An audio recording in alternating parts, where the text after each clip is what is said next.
As expected at IFA 2019 in Berlin, Sony had a new phone to announce, and though it wasn't the rumored Xperia 2, it's instead called the Xperia 5. So if you're a little confused about Sony's entire lineup, let me explain. For some reason for them, lower is actually higher. Up is down. That's just maddeningly unhelpful. Why are these things never clear? And therefore Xperia 1 is the flagship, Xperia 10 and 10 Plus are their mid-range phones, and Xperia 5 is somewhere in between. What you get with Xperia 5 is actually nearly everything Xperia 1 offers, and in fact it even has a few tidbits that the flagship phone doesn't.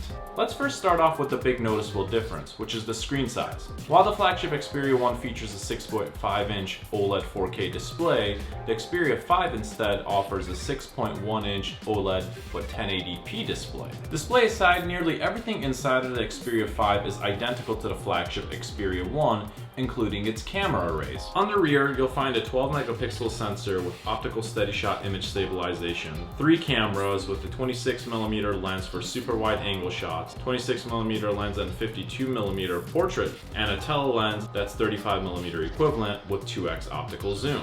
You'll also get burst shooting at up to 10 frames per second with autofocus and auto exposure. Other notable specs of the Xperia 5 include stereo speakers with Dolby Atmos sound, high-res audio both wired and wireless, the latest Qualcomm Snapdragon 855 processor, 6GB of RAM, 128GB internal storage with a micro SD memory card support for up to 512GB, 4G LTE, and fast charging with smart stamina, all through USB-C. Like the Xperia 1, it's also dust and water resistant with an IP65 and IP68 rating, and you also find other little tidbits like Bluetooth 5.0 and NFC. So what exactly does the Xperia 5 offer over Xperia 1? The big difference really is the increased autofocus and auto exposure calculations, which are now up to 30 frames per second. For photo novices, Sony also has a new mode called Photography Advice, which according to them helps prevent photographic challenges such as your finger in front of the camera lens or someone with their eyes closed, ensuring you always capture the perfect photo. In short, the phone is a little bit more aware of what you're doing, and in case you're doing something obvious that's going to ruin your photo,